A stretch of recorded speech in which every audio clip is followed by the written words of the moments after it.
Hi guys, I think Kemi Badenoch is completely wasted on politics. She should instead get into comedy.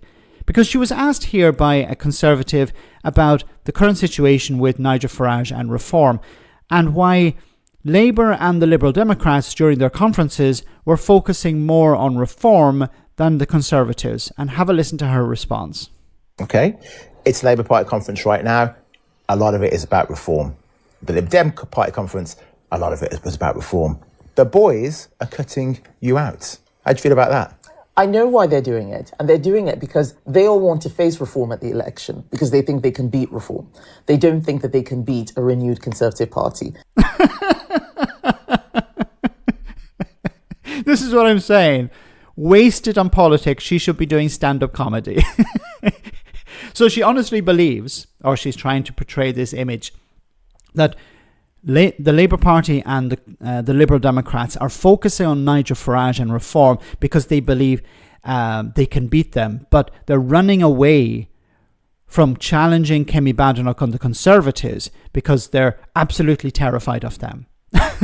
That, no, we can't beat Kemi Badenoch and the Tories, so let's focus our direction of fire on reform and Farage. Nothing to do with defections from the Conservative Party to reform, including active MPs. Nothing to do with the 98, I believe, the last time I counted, 98 councillors that defected from the Conservatives to reform.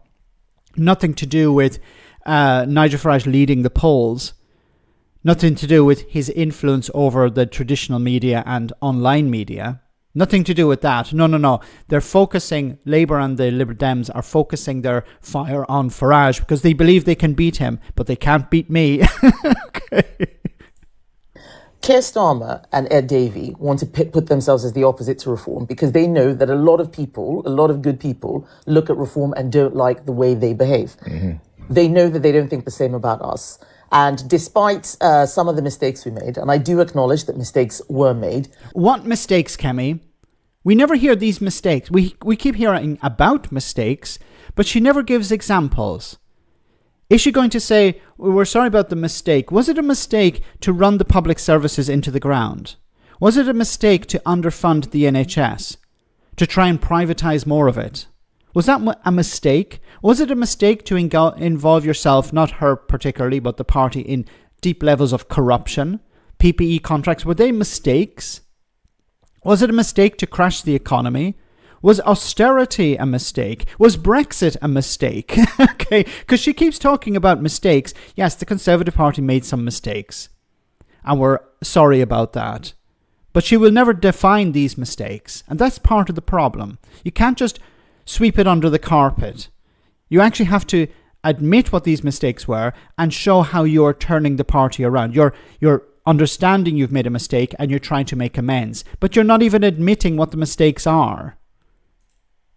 We are under new leadership now. Lots of people still look at Conservatives as a responsible and competent party who lost their way. I'm showing that new leadership, we're back on track and we're going the right direction. Okay. So we're under new leader. Look, I've said before, if the Conservative Party want to win back support, they need to jettison somebody like Kemi Badenoch. Because for two reasons. First of all, she's incompetent. She's extremely confident, but she's extremely incompetent as well. She's had a few good PMQs, but that's about it. But worse than that is she's associated with failure, the Conservative Party of the past. What the party should do, and I've said this before, is kick her out and replace her with somebody fresh, somebody new, somebody not associated with the party of the past. Because when she was business secretary, she was lying to Parliament. She was talking about how I think it was the Canadian High Commissioner was misleading Parliament or misleading the public when it came to a deal about cheese with Canada.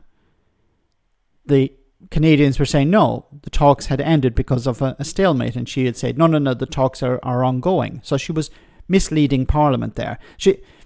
She's a Brexiteer as well, and she's still defending Brexit. She was supposed to get rid of 5,000 laws, and then she realised, actually, we can't do that. That would be a disaster. So she whittled it down to about a few hundred laws. She's a disaster, a walking disaster. She's better served in comedy than in politics. But once again, as long as the Conservatives hold on to her, they're going to lose support. They need to abandon the idea of trying to out-Farage. They need to pivot back to the centre.